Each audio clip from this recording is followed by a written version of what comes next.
Assalamualaikum warahmatullahi wabarakatuh. Saya Yismatul Hasanah, perwakilan kelompok 7 akan mempresentasikan analisis pasar konsumen dan pasar bisnis dalam Islam. Analisis pasar bisnis.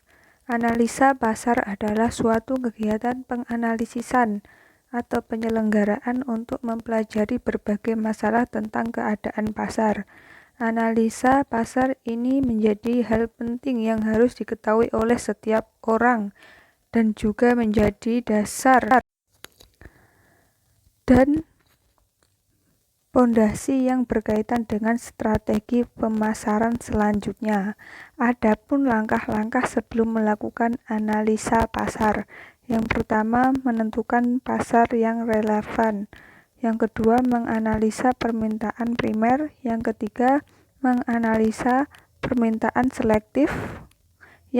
Yang keempat, yakni menetapkan segmen pasar. Yang kelima, menganalisa persaingan. Yang keenam, identifikasi target potensial. Adapun manfaat dan analisa pasar.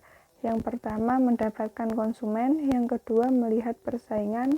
Yang ketiga, memanfaatkan peluang. Yang keempat, mengurangi risiko.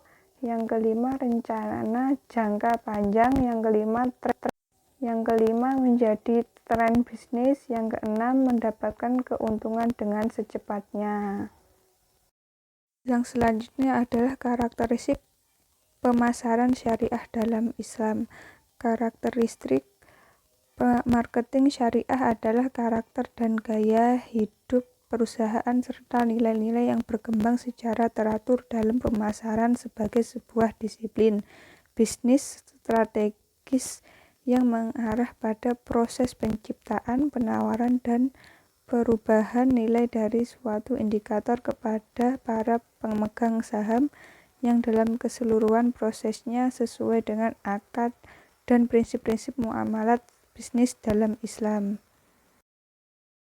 Adapun sistem pembelian dan penjualan, secara umum definisi penjualan dapat diartikan sebagai sebuah usaha atau langkah kontrak yang dilakukan untuk memindahkan suatu produk, baik itu berupa barang ataupun jasa, dari produsen kepada konsumen sebagai sasarannya.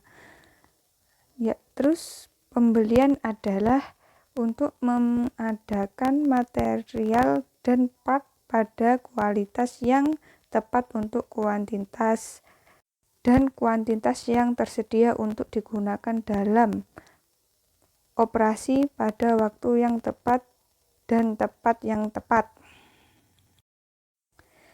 Sistem pembelian barang dagangan. Perusahaan dagangan merupakan perusahaan dengan kegiatan usaha utamanya yaitu membeli barang dagangan dari supplier yang kemudian akan dijual kembali kepada para konsumen tanpa merubah wujud dan sifat barang dagangan tersebut.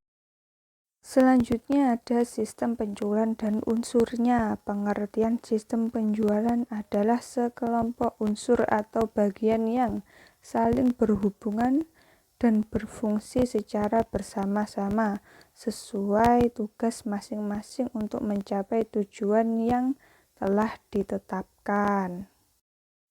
Yang terakhir ada pengelolaan hubungan bisnis ke bisnis pelanggan adalah dengan cara menyediakan produk yang memiliki kualitas lebih baik, harga yang lebih murah dibandingkan produk lain yang sejenis, waktu penyerahan yang lebih cepat, dan pelayanan yang lebih baik pula pastinya. Sekian presentasi dari kelompok kami, kurang lebihnya mohon maaf. Wassalamualaikum warahmatullahi wabarakatuh.